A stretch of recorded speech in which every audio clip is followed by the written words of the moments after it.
இந்த சிப்பை போட்டா என்ன வருமா? புண்ணு இல்ல, பொல்லாத கொடிய. ஏன் அப்படி வரும்? பாசிபிலிட்டிஸ் என்ன இருக்கு? அப்படி வரதுக்கு என்ன பாசிபிலிட்டி இருக்குன்னா, நான் ஆரம்பத்தில் ஒன்று சொன்ன பாருங்க, இந்த சிப்குள்ள லித்தியம் பேட்டரின்னு ஒன்று இருக்கு இல்லையா? இந்த லித்தியம் லீக் ஆகி பிளட்ல கலந்தா என்ன ஆகும்? லித்தியத்தோடைய கெமிக்கல் ரியாக்ஷன் தெரியும் நினைக்கிறேன் உங்களுக்கு. வெடிக்கும். லித்தியம் எது கூட சேர்ந்தாலும் என்ன செய்யும்? வெடிக்கும். அதான் அதோட கெமிக்கல் ரியாக்ஷன். எல்ஐன்னு இருக்கும். கெமிக்கல் ரியாக்ஷன்ல போய் எல்ஐன்னு போட்டு பாருங்க, அதோட எஃபெக்ட்ஸை போட்டு பாருங்க, லித்தியத்தோட சைடு எஃபெக்ட்ஸ். வெடிக்கும். சரி, இந்த பயோசிப் வெடிக்குமா அப்படின்னு கேட்டீங்கன்னா, அதுக்கும் பைபிள்ல என்ன இருக்கு? காரணம் இருக்கு. நம்ம 7ஆம் அதிகாரத்துக்கு முன்னாடியே வருகை நம்ம எல்லாம் போயிடுறோம்.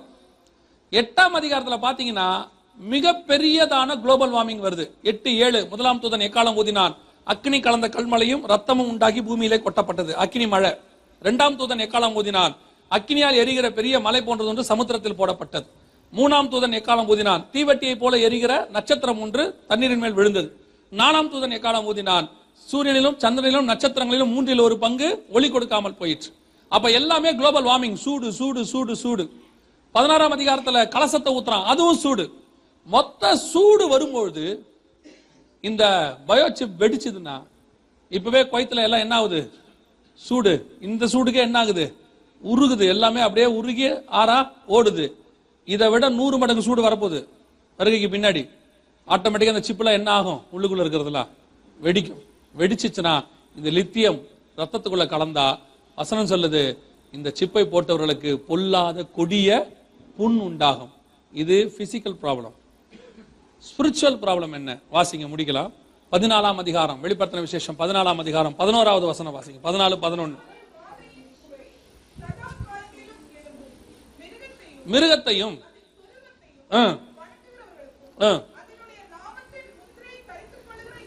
நாமத்தின் முத்திரையை தரித்துக் கொள்ளுகிற எவனுக்கும் இரவும் பகலும் ஆத்மா நரகத்துக்கு போயிருமா? முதல்ல போட்டா பிசிக்கல் ப்ராப்ளம், 2வது ஸ்பிரிச்சுவல் ப்ராப்ளம். ஏன் ஆத்மா நரகத்துக்கு போகுது? பைபிள்ல 2 முத்திரை தாங்க. பைபிள்ல 2 முத்திரை. எபேசியர் 4:30 பரிசுத்த ஆவியாகிய முத்திரை. வெளிப்படுத்தல் 13:17 மிருகத்தின் முத்திரை.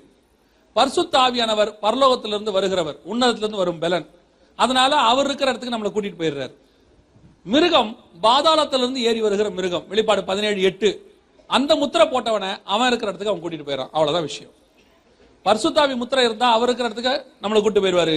மிருகத்தின் முத்திரை இருந்தா அவன் இருக்கிற இடத்துக்கு நம்மளை கூட்டிட்டு போயிடுவான். அதனாலதான் இந்த சிப்பை போடக்கூடாதுன்னு கர்த்தர் சொல்லியிருக்காரு. இது உள்ள ஆன்டி கிரைஸ்டோடைய மிருகத்தின் முத்திரை ஒண்ணு இருக்கும். ஆன்டி கிரைஸ்ட் கவர்மெண்டோடைய ஒரு முத்திரை இருக்கும். அதோட கூட அருவருப்பான சில காரியங்களையும் இம்ப்ளிமெண்ட் பண்ணியிருப்பாங்க. ஒவ்வொரு பேரு ஒரு பேரு இந்த மாதிரிலாம் இருக்கும். அது அப்ப இருக்கிறவங்களுக்கு தான் தெரியும், எங்களுக்கு தெரியாது. இருக்கிறவங்க இருந்து பாருங்க. ஆக்சுவலா அதான் நடக்க போகுது. ஆகவே இதுல இருந்து தப்பிக்கிறதுக்கு நமக்கு ஒரே வழி, நோ அதர் வே, இயேசு கிறிஸ்துவின் வருகை மட்டுமே. நாம இருக்கிற ஸ்டேஜ் என்னன்னா, இந்த சிப்பு வரத்துக்கு முந்தின ஸ்டேஜ். சிப்பு வரத்துக்குன்னா பூமிக்குள்ள வரத்துக்கு இல்ல, உங்களுக்கு வர்றதுக்கு. பூமிக்குள்ள வந்துருச்சு, ஸ்டாக் ஹோம்ல ஆரம்பிச்சாச்சு. அப்படியே கொஞ்சம் கொஞ்சமா அது என்ன செய்யும்? இந்த டெக்னாலஜி ஒவ்வொருத்தரா என்ன செய்வாங்க? ஓ நல்லா இருக்கே நல்லா இருக்கே ஒவ்வொருத்தரா என்ன செய்வாங்க? அடாப்ட் பண்ண தொடங்குவாங்க. எல்லா நாடுகளும் சிப் சிஸ்டத்துக்கு மாறும். அப்போ டிஜிட்டல் மணில இருந்து நம்ம எங்க வந்துருவோம்? டிஜிட்டல் மணிக்கு, பயோமெட்ரிக் மணிக்கு நம்ம வர தொடங்குவோம். இனி காலம் கண்டிப்பாக செல்லாது. வருகை வெகு சீக்கிரம். இந்த வருகையில போறதுக்கு என்ன செய்யணும் அதையும் நான் சொல்லிடுறேனே. சரியா? 7 காரியங்கள் செய்யணும். கொஞ்சம் வேகமா நான் சொல்றேன். வருகையில போறதுக்கு என்ன செய்யணும்னு எழுதி கொள்ளுங்க, இல்லாட்டி பரவாயில்ல. முதலாவது, இயேசு கிறிஸ்துவின் ரத்தத்தினாலே பாவ மன்னிப்பின் நிச்சயத்தை பெற்றிருக்கணும். இயேசு என் பாவத்தை மன்னிச்சாருங்கிற நிச்சயம் இருக்கணும். அந்த நிச்சயம் வந்துச்சுன்னா அவங்க இருதயத்துக்குள்ள ஒரு சந்தோஷம் வரும். ரட்சிப்பின் சந்தோஷம் பேர், அதுக்கு பேரு. அதான் அவர் சொல்றாரு தாவீது 51ஆம் சங்கீதத்துல, நம்முடைய ரட்சணிய சந்தோஷத்தை. ஒரு சந்தோஷம் ஒன்று, ஒரு ரட்சிக்கப்பட்ட உடனே, உங்க பாவம் மன்னிக்கப்பட்ட உடனே. 2வது, பிதா குமாரன் பரிசுத்தாவின் நாமத்தினாலே தண்ணீர்ல மூழ்கி ஞானஸ்தானம் எடுக்கும். இந்த ஞானஸ்தானம் எப்ப எடுக்கணும்? சிலர்லாம் குழந்தையிலே எடுத்துருவாங்க. குழந்தையில எடுக்கிற ஞானஸ்தானம் ஞானஸ்தானமே கிடையாது. அப்படி ஒரு பைபிள் சொல்லவே இல்லை. ஞானஸ்தானம் எப்ப எடுக்கணும்? ஞானம் வந்த பிறகு எடுக்கிற ஸ்நானம் தான் என்னது? ஞானஸ்தானம். ஞானம் எப்ப வரும்? நீதிமொழிகள் 1:7 சொல்லுது, கர்த்தருக்கு பயப்படுதலே ஞானத்தின். கர்த்தருக்கு எப்ப பயப்படுவோம்? தீமை விட்டு விலகுதலே கர்த்தருக்கு பயப்படுகிற பயம். அப்ப ஞானஸ்தானம் எப்ப எடுக்கணும்? தீமை விட்டு விலகி, இனி நான் பாவம் செய்ய மாட்டேன்னு அறிக்கை செய்து, கர்த்தருக்கு பயந்து, நான் பாவத்துக்கு மரித்து நீதிக்கு உயிர்த்தெழுகிறேன்னு சொல்லி தண்ணிக்குள்ள மூழ்கி எடுக்கணும். அந்த ஞானஸ்தானத்தை தான் கர்த்தர் சொல்றார். அதை எடுத்திருக்கிறீங்களா? அந்த ஞானஸ்தானம் எடுக்கலனா பரலோகராஜ்யத்தில் பிரவேசிக்க முடியாதுன்னு யோவான் 3ஆம் அதிகாரத்துல கர்த்தர் சொல்றார். தண்ணியில மூழ்கி ஞானஸ்தானம் எடுக்காதவங்க ஞானசாந்தத்துக்கு ஒப்பு கொடுங்க. ஆண்டவர் வெகு சீக்கிரத்தில் வரப்போகிறார். மூன்றாவது எபேசியர் 4:30, மீட்கப்படும் நாளுக்கென்று முத்திரையான பரிசுத்த ஆவி. மீட்கப்படும் நாளுக்கென்று முத்திரை. பரிசுத்தாவின் அபிஷேகத்தை கண்டிப்பாக என்ன செய்யணும்? பெற்றிருக்கணும். கடைசி காலத்துல பரிசுத்தாவிலாம் இல்ல, அதெல்லாம் தேவையில்லைன்னு ஒரு சிலர்லாம் பிரசங்கம் பண்றாங்க. பரிசுத்தாவியானவர் உண்டு. அவர் தான் சபையினுடைய தலைமை போதகர். இவ்வளவு காரியங்களும் உங்களுக்கு சொல்லிக் கொடுக்கிறது பரிசுத்தாவியானவர் தான். மனுஷன் ஞானத்துல வரவே வராது. மனுஷன் ஞானத்துல பேசினாலும் மண்டையில ஏறவும் ஏறாது. எவன் இருதயத்தை கர்த்தர் திறக்கிறாரோ அவங்களுக்கு தான் அது போகும். ஆவியானவர் பேசினா மட்டும்தான் நமக்கு புரியும். பரிசுத்த ஆவியானவர் உண்டு. அவர் தான் உங்களுக்கு இதை சொல்லுகிறார். நாலாவது மிக முக்கியமானது, அப்போஸ்தலர் நடவடிக்கைகள் 2:40 சொல்லுகிறது, மாறுபாடான இந்த சந்ததியை விட்டு விலகி உங்களை ரட்சித்துக் கொள்ளுங்கள். வேறுபாடு உள்ள வாழ்க்கை, டிஃபரன்சியேஷன் லைஃப். உங்களுக்கும் உலகத்துக்கும் என்ன இருக்கணும்? வித்தியாசம் இருக்கணும். எல்லாத்துலயும் வித்தியாசம் இருக்கணும். இன்னைக்கு சபை உலகத்தோடு கூட இணைய தொடங்கிருச்சு. இன்னைக்கு கடைசி காலத்துல, ஒரு காலத்துல சபை உலகத்துக்கு போய் உலகத்தை சபையா மாத்துச்சு. இப்ப சபைக்குள்ள உலகம் வந்து சபை என்னவா மாறிட்டு இருக்கு? உலகமா மாறிட்டு இருக்கு. உலகத்துல என்ன நடக்குதோ எல்லாம் சபைக்குள்ள நடக்குது. உலகத்தான் ஆடுற ஆட்டம், உலகத்தான் பாடுற பாட்டு, உலகத்தான் பண்ற ஸ்டைலு, உலகத்தான் பண்ற ட்ரெஸ்ஸிங் எல்லாம் இங்க இருக்கு. ட்ரெஸ்ஸிங் தப்பு இல்ல, ஆனா சினிமா நடிகை மாதிரி ட்ரெஸ் பண்ணக்கூடாது. நான் சொல்றது உங்களுக்கு புரியுதா? உலகத்தான். இப்ப நம்ம ஒரு பாட்டு பாடுறோம், நம்ம என்ன பாட்டு பாடுறோம்? கர்த்தரை மகிமைப்படுத்துவதற்கு பாட்டு பாடுறோம். நம்ம ஆராதிக்கிறது யாருக்காக? தேவனுக்காக. This is not the place of performance, this is the place of transformation. நாம இங்க வந்து பெர்ஃபார்ம் பண்ணக்கூடாது. அழகா பாடணும், 4 பேர் விரும்புற மாதிரி பாடணும், பாடி முடிச்சோடனே ரொம்ப அழகா பாடினீங்கன்னு சொல்லணும். அப்படின்னா நீ உலகத்தானுடைய ஆராதனையை கொண்டாந்துட்ட சபைக்குள்ள. உன் ஆராதனையில ஆவியானவர் மட்டுமே மகிமைப்படணும். இன்னைக்கு என்ன நடக்குது ஆராதனையில? சினிமாக்காரன் பாடுற மாதிரியே பாட்டு, சினிமாக்காரன் மாதிரி ஆட்டம். அதுல வேற கேட்கறான், நான் டான்ஸ் ஆடினா தப்பா? நிறைய பேர் கேட்கறான், டான்ஸ் ஆடினா தப்பா சர்ச்சுக்குள்ள? அதுல வந்து ஒரு வார்த்தை கண்டுபிடிச்சு வச்சிருக்காங்க, தாவீது ஆடினார். நிறைய பேர் அதான சொல்றான், தாவீது ஆடினார். தாவீது ஆடின மாதிரி நீங்களும் ஆடுங்க, ஒரு தப்பும் இல்லை. உங்களை யாரும் ஆட வேணாம்னு சொன்னா தாவீது ஆடின மாதிரி ஆடுங்க, ஒரு ப்ராப்ளம் இல்லை. தாவீது உள்ள ஆடினாரா வெளியே ஆடினாரா? ஆசாரிப்பு கூடாரத்துக்கு உள்ள ஆடினாரா நடுத்தரில் ஆடினாரா? நடுத்தரில் ஆடுங்க. பக்கத்துல சென்டர் பாயிண்ட் போயிருங்க, நல்ல எங்கேயாவது ஒரு மெயின் ரோடுக்கு போயிருங்க, ஆடுங்க. உங்களை யாரும் உங்களை கேட்க, நாங்க வந்து கேட்டோம்னா எங்களை என்னன்னு கேளுங்க. சர்ச்சுக்குள்ள ஆடப்படாது, இது பரிசுத்த ஸ்தலம். அதே தாவீது சர்ச்சுக்கு வரும்போது எப்படி வந்தான் தெரியுமா? பயத்துடனும் நடுக்கத்துடனும் ஆனந்த சத்தத்துடனும் தேவனுடைய சமூகத்துக்கு வந்தான். இது கர்த்தருக்குரிய இடம். ஒரு கணம் இருக்கணும். இங்க வந்துட்டு ஆட்டம் ஆடுறது, கூக்குறது, ஓனு கத்துறது, ஆணு கத்துறது, ஓ போடுங்கிறது. சபையை என்ன நினைச்சிய? சபைக்கு வரும்போது ஒரு பயம் இருக்கணும் இருதயத்துல. சபைக்குள்ள உட்காந்து போன் பேசுறது, சபைக்குள்ள உட்காந்து SMS அனுப்புறது, இங்க உட்காந்து அரட்டை அடிக்கிறது, இங்க உட்காந்து கிண்டல் பண்றது, கீழே உட்காந்துட்டு ஊழியக்காரனுக்கு மார்க் போடுறது. நல்லா கவனிச்சுக்க, நீங்க பண்றத ஊழியக்காரன் கவனிக்கிறாரோ இல்லையோ, ஆவியானவர் பார்த்துக்கிட்டே இருக்கிறாரு. நியாய தீர்ப்பு அவர் கையில இருக்கு, நொறுக்கிடுவாரு. அந்த காலத்துல சபைக்குள்ள அந்நியாக்கினிய கொண்டா கொன்னே போட்டுருவாரு. இது கிருபையின் காலன்றதுனால கொல்ல மாட்டார்ல, பொறுமையா இருக்கிறார், அவ்வளவுதான். அன்னைக்கு அடிச்சா மெதுவா அடிப்பார், உடனே அடி. இப்ப ஊரை விட்டு அடிக்கிறாரு, செம்ம அடி இருக்கு. சபைக்குள்ள வந்துட்டு உலகத்தை கொண்டாந்துட்டு உலகத்தா மாதிரி ட்ரெஸ், சினிமா நடிகை மாதிரி ட்ரெஸ். நான் தான் சொல்றேன், நல்லா ட்ரெஸ் பண்ணுங்க, தப்பே கிடையாது. காஸ்ட்லி ட்ரெஸ் கூட பண்ணுங்க, தப்பே கிடையாது. ஆனா டீசெண்டா ட்ரெஸ் பண்ணுங்க. உலகத்தான் சொல்றான், இந்து கோயிலுக்கு வரும்போது அவங்க சொல்றாங்க ஒழுங்காக ட்ரெஸ் பண்ணி கொண்டு வரவனு போர்டு வச்சிருக்கான். இஸ்லாமியர்கள் பாருங்க, தலையில இருந்து கால் வரைக்கும் மூடி இருக்காங்க. ஆண்டவர் அந்த கண்ட்ரோல் அவங்களுக்கு கொடுத்திருக்காரு. ஒழுக்கமா தானே வாங்கன்னு சொல்றாரு. பிள்ளைகளுக்கு ட்ரெஸ் பண்றாங்க, வயசு நல்ல ஒரு வாலிப பிள்ளைகளுக்கு வாலிப பையனுக்கு ட்ரெஸ் பண்றாங்க. என்ன ட்ரெஸ் பண்ணிட்டு வர சபைக்கு? இச்சையை தூண்டுற மாதிரியா ட்ரெஸ் பண்ணுவ? ஒழுக்க வேண்டாம் சபைக்கு. ஒரு ஸ்கூலுக்கு போகும்போது யூனிஃபார்ம் போட சொன்னா போடுறீங்களா இல்லையா? இஷ்டப்படி வருவேன் நான் சொல்றீங்க. உன் சரீரத்தை போதிக்கிறவனுக்கே அப்படி செய்யறிய, உன் ஆத்மாவை போதிக்கிற இடத்துக்கு நீ இன்னும் எவ்வளவு ஒத்துமாய் வர வேண்டும். சபை என்பது ஒழுக்கத்தின் இடம். உன் இஷ்டப்படி இல்ல. நான் எப்பவும் சொல்லுவேன், உங்க இஷ்டத்துக்கு சபை நடக்காது, தேவனுடைய இஷ்டத்துக்கு சபை நடக்கும். அதுக்கேத்த மாதிரி தான் நம்ம மாறணும்.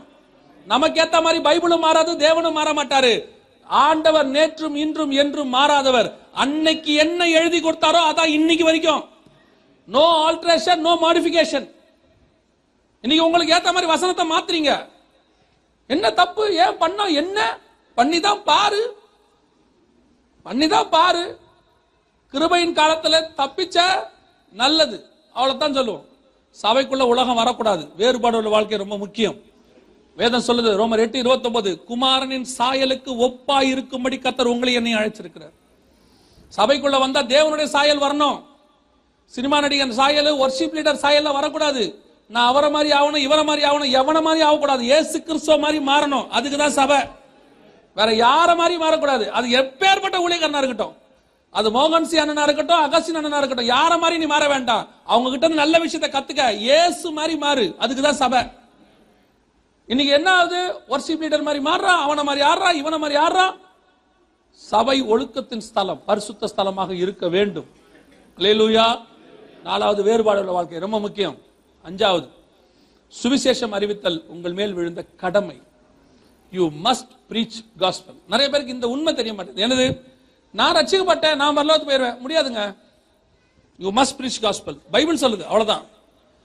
புதிய ஏற்பாட்டில கொஞ்சம் மைல்டா இருக்கு. சுவிசேஷம் அறிவிக்காவிட்டால் எனக்கு ஐயோ. ஆனா பழைய ஏற்பாட்டில் இன்னும் தெளிவா இருக்கு. எசேக்கியேல் 33:8 வாசிங்க பாப்போம். எசேக்கியேல் 33:8 சீக்கிரம் வாசிங்க, முடிக்கலாம். நான் துன்மார்க்கனை நோக்கி, துன்மார்க்கனே நீ சாகவே சாவா என்று சொல்லுகையில்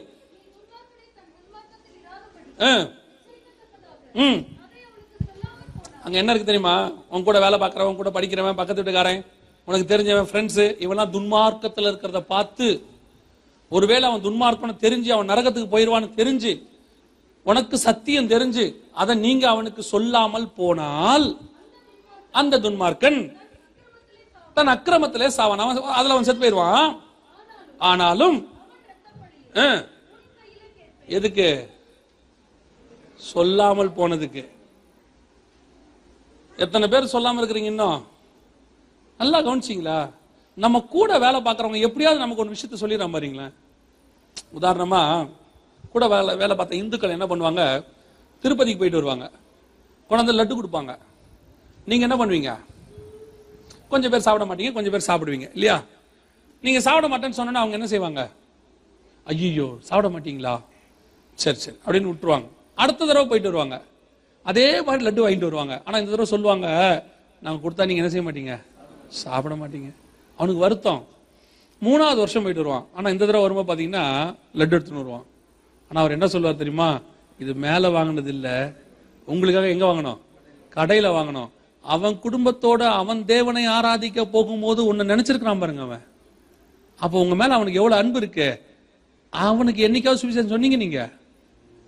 அவன் பிரசாதத்தை அவன் கொடுக்கறானே, நம்ம பிரசாதம் இயேசு கிறிஸ்து தான் ஜீவ அப்போ. அவர் என்னைக்காவது அவனுக்கு கொடுத்துருக்கீங்க? நீங்களே சொல்லிடுவீங்க. அவங்களாம் ரட்சிக்கப்பட மாட்டாங்க. இவனே நியாயம் தீர்த்துருவான். அவங்களாம் ஆண்டவரை ஏத்துக்கவே மாட்டாங்க. யாரையாவது பார்த்து ஆண்டவரை ஏத்துக்க மாட்டாங்கன்னு உங்களுக்கு தோணுச்சுன்னா நேரா போங்க, கண்ணாடியை பாருங்க, உங்க முகம் தெரியும். நீயே ஆண்டவரை ஏத்துக்கிட்ட. உலகத்துல எவன் வேணாலும் ஏத்துப்பான். உண்மைதானே? நம்மளே ரட்சிக்கப்பட்டிருக்கோம். நம்ம எல்லாம் ரட்சிக்கப்படுற ஆளுங்களா? கொஞ்சம் யோசிச்சு பாருங்க. நம்மளே கர்த்தர் ரட்சித்துட்டாரு, எவனை வேணா ரட்சிப்பார். நான் உங்களுக்கு சொல்றேன், எந்த சவுலையும் பவுலாய் மாத்த கர்த்தரால் முடியும். ஆண்டவருக்கு தேவை நீ காஸ்பல் சொல்லணும், அவ்வளவுதான். அவன் ரட்சிக்கப்படணும்னு சொல்லல, அது அவர் கையில இருக்கு. அந்த வசனத்தை தொடர்ந்து வாசிங்கம்மா. எச்சரித்தும் திரும்பாமல் போனால் அக்கிரமத்திலே சாவான். அப்ப என்ன அர்த்தம்? அவன் ரட்சிக்கப்படணுங்கிறத உங்க வாஞ்சியா இருக்கணும், ஜெபம் பண்ணணும், எல்லாம் செய்யணும். ஒருவேளை அவன் ரட்சிக்கப்படணும், அது உங்க பொறுப்பு இல்ல. உங்க பொறுப்பு சொல்ல வேண்டியது. தெளிவா எவ்வளவு அழகா எழுதி கொடுத்திருக்கிறார் பாருங்க. உங்க கூட வேலை பார்க்கிறவனுக்கு சமயம் வாய்த்தாலும் வாய்க்காவிட்டாலும் கண்டிப்பாக சுவிசேஷத்தை சொல்லுங்க. உங்க சொந்தக்காரங்களுக்கு போன் பண்ணி சொல்லுங்க, இயேசு வரப்போறாரு, இவ்வளவு நடக்குது, சீக்கிரத்துல வரப்போற. என்னங்க 2 தாங்க நடக்கும். 1, இனிமேல் இந்த மாதிரிலாம் என்கிட்ட சொல்லாதம்பா, விட்டுருங்க. சொல்லிடுங்க ஒரு தடவை. கதவை அடைச்சிட்டானா அவன் இஷ்டம். ஒருவேளை அவன் ஏற்றுக்கொண்டால் அந்த ஆத்மாவை உங்கள் கணக்கிலே கர்த்தர் வைத்துக் கொள்வார். அல்லேலூயா. 5வது சுவிசேஷம் அறிவித்தல். 6வது இயேசு கிறிஸ்து வருவார் என்பதை ஒவ்வொரு நாளும் விசுவாசிக்கணும். இப்ப இந்த ஒரு வாரம் பகரைன்ல ஒரு ஜுரம் ஒன்று அடிக்கும். என்ன ஜுரம்? வருகையின் ஜுரம் ஒன்று அடிக்கும். இயேசு வராராம், முத்திரை போடுறாங்களா, கரெக்டா ஒரு வாரம் கழிச்சு அந்த ஜுரம் காணாம போயிடும். அவ்வளவுதான், ஆஸ் யூசுவல், பழையபடி. இது இன்னைக்கு இருக்கிற சபையினுடைய நிலைமை. இது இப்படி போக கூடாது என்று ஆண்டவர் விரும்புகிறார். ஒவ்வொரு நாளும் படுக்க போகும்போது, ஆண்டவரே இந்த ராத்திரி வேளையில் நீர் வருவீரானால் நான் எடுத்துக்கொள்ளப்பட வேண்டும். என் ஆத்மாவை தப்புவி. காலையில் எழுந்திருக்கும் போது ஆண்டவரே உம்முடைய வருகை வருமானால் என்னை எடுத்துக்கொள்ளும். இந்த கடைசி ஜபமும் ஃபர்ஸ்ட் ஜபமும் இதுவா தான் இருக்கணும். நான் வருகையில போனோங்கிறது உங்க ரத்தத்துல என்ன செஞ்சிடணும். அதான் நம்ம டெஸ்டினேஷன். அதுக்கு தான் ஆண்டு நம்ம பரல சபைக்கு வந்தோம். நீங்க எடுக்கிற கம்யூனியன் கூட என்ன சொல்லி எடுக்கிறீங்க தெரியுமா? நான் வருமளவும் என்னை நினைவு கூறும்படி. அவ கம்யூனியன் கூட அவர் வருகையோட முடிஞ்சிடும், எல்லாம் முடிஞ்சிடும், சபையும் முடிஞ்சிடும். அப்போ நமக்கு அது ரத்தத்துல ஊறிடணும். கடைசியா 7வது, முடிவு பரியந்தம் நிலைநிற்கிறவனே ரட்சிக்கப்படுவான். இந்த 6 காரியத்திலும் கடைசி வரைக்கும் நின்னீங்கன்னா நீங்க வருகையில போவது எளிது. அல்லேலூயா. நாம் யாவரும் எந்திரிப்போம். நாம் ஜெபிக்க போகிறோம். உங்களை சும்மா சொல்லக்கூடாது. 2 மணி நேரம் அட்ட ஸ்டெச் உட்காந்துருக்கிறீங்க. உங்களை எல்லாம் பாராட்டணும். அந்த மனசா நினைப்பீங்க, உட்காந்து பாரியா நீ பாட்டு பேசிட்டே இருக்க அப்படின்றீங்களா? இல்ல, அப்பதான் உங்களுக்கு ஒரு பாடத்தை மொத்தமா என்ன செய்ய முடியும், முடிக்க முடியும். எல்லா கண்களையும் மூடுவோம். எல்லாம் பேச வேண்டாம். கரெக்டா 2 நிமிஷம் நான் உங்க பாஸ்டர் கையில கொடுத்துருவேன். நான் உங்களை கேட்காம டைம் எக்ஸ்ட்ரா எடுத்துட்டேன் இன்னைக்கு. அவருக்கும் லேட் ஆனதுக்கு எந்த சம்பந்தம் இல்லை. அவர்கிட்ட யாருமே சண்டை போட்டுறாதீங்க. முழுக்க முழுக்க நானே பொறுப்பு. இப்பதான் அவர் முகத்திலே சிரிப்பு வருது. எல்லா கண்களையும் மூடுவோம். ஜெபம் பண்ண போறோம். கொஞ்சம் ஒரு 2 நிமிஷம் மட்டும் உங்களை ஆராய்ந்து பாருங்க. இந்த வருகை வந்தா நீங்க போவீங்களாங்கிறத மட்டும் பாருங்க. வேற எதுவும் வேண்டாம். ஒரு மனப்படுங்க. மியூசிக் வாசிக்க வேண்டாம். வேற எதையுமே செய்ய வேண்டாம். பைபிள் எடுத்து வைக்கணும். நீங்க பைய எடுக்க வேண்டாம். எதுவும் செய்ய வேண்டாம். Just 2 minutes.